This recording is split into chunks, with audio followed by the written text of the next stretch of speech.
Imagine that this folder is a dimensional plane. Now, assuming that it is no height and no depth, what would this mean? It would mean that it's a one-dimensional world. So if, hypothetically, an organism was living inside of it, it would only be able to move in a linear path forward and backwards in a straight line. Now, if we go to the second dimension, we have two dimensions. We have width and we have length. So hypothetically, if an organism lived inside of here, then it would be able to move up, down, left, right, and anywhere else in between. And a two-dimensional world is comprised of an infinite series of one-dimensional worlds stacked upon each other. Just as our three-dimensional world, which has depth, and length, and height, is comprised of an infinite series of two-dimensional worlds. So, now that I have stacked many folders upon each other, we have three dimensions. We have depth, we have length, and we have width. Now what happens if you keep going on from here on out? We would have a four-dimensional world, but what exactly is a fourth dimension? In order to understand this, we need to understand how dimensions are perceived. We live in the three-dimensional world, but despite that, we actually view things to be two-dimensionally. Take a perfect sphere, for example. If you're looking at a sphere, it looks just like a regular two-dimensional circle. The only way that you can tell it's an actual sphere instead of a circle is because of the hues of light on it. So just like in a two-dimensional world, if a organism in the two-dimensional world was looking upon a circle, the light would make it appear to be lighter at one end and darker in the middle. Also, if an object is moving closer and farther away from you, you don't actually perceive that it's getting closer and farther away. You see that it's getting smaller or larger, and then you assume that it's getting either farther away or closer. But let's say that an object was to grow in perfect equilibrium, so that it was growing at the same speed that it was shrinking as you move it farther away. Then you would not be able to tell, without any lights or if there were details on the object, that it's moving or growing at all. You may have assumed that since we perceive things to be in two dimensions, that a two-dimensional organism would see in one dimension. So, as we're watching this rubber band expand as it moves farther away from this little organism in the two-dimensional world, it does not actually perceive anything is happening to it because it's growing at the same speed that it's moving farther away. But since we can actually see it from the three-dimensional world and perceive things to be in two dimensions, we can see things for how they actually are.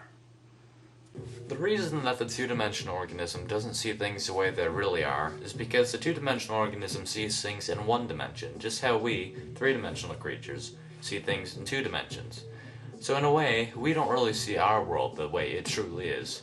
A four-dimensional creature, however, seeing our three-dimensional world in three dimensions, would be able to see through things. Would be able to see absolutely everything, just as we could see if there was several organisms spread along a 2D environment on your floor. You would be able to see inside houses. You would be able to see inside of people. So if a two-dimensional world, a flat surface, is just made of an infinite amount of lines, then the 3D world is just made out of an infinite amount of planes. So the 4D world, logically, is made out of an infinite amount of 3D objects. Though they're not just put together like you would like building blocks. That's not how the 4D world is. That would just be 3D again. So in order to understand this, we need to understand the logical progression of mathematics in our world. Imagine that this connects piece represents the first dimension. It's simply a straight line, which is basically what the first dimension looks like.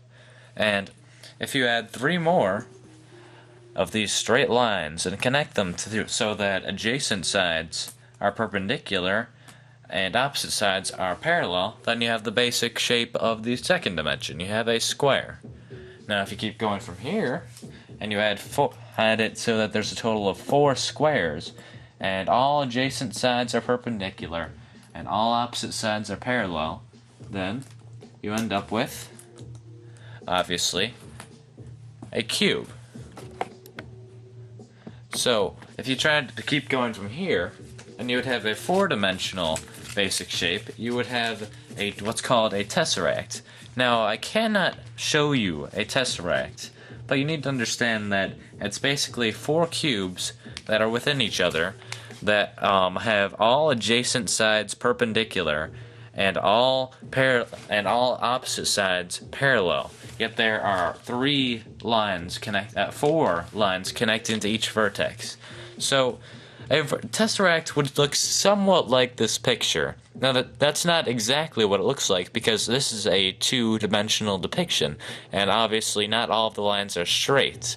So I cannot show you what a tesseract actually looks like, because we cannot perceive things in the 3rd dimension.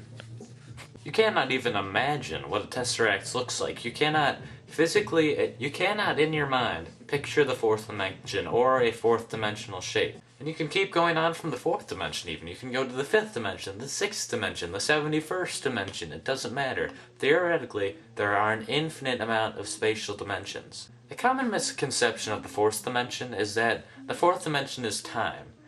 Now, while some argue that by going forward and backwards in time, if you move forward the same distance and backwards the same, then you would end up in the same place you started, just like in the 4th dimension. And while that may seem logical, if you think about it, it really doesn't make sense. If you imply that the 4th dimension is actually time, well, first of all, time is not spatial. There's a difference between space and time, quite obviously. And assuming that all dimensions are according to a pattern, then that doesn't really make sense either, because saying the 4th dimension is time, every dimension has time in it. So that would mean that the 4th dimension is special in some way, which doesn't really make any sense. Another reason this doesn't make sense is that we very, very, very slightly travel through time whenever we move due to the distance that light takes to get to our body. Now, if a group of astronauts were to get in a spaceship and they were to go very, very, very close to the speed of light, then they would, and they went around in this impossible, nearly the speed of light spaceship for a few months, and then afterwards they returned to Earth. They would find that Earth had actually progressed a few years, so they had moved forward in time by moving that quickly.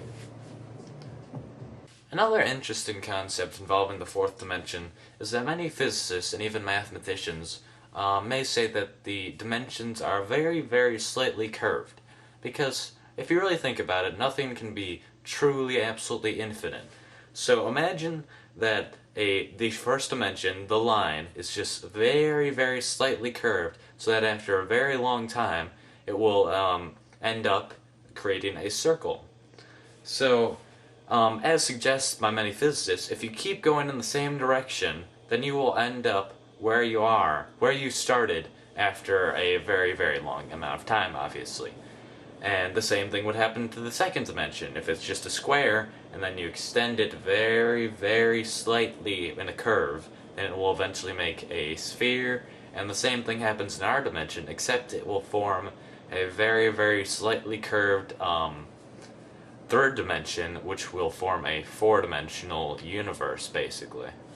So what this kind of means is that our 3-dimensional world is within a 4-dimensional world, and the 4-dimensional world is within a 5th-dimensional world, and so on.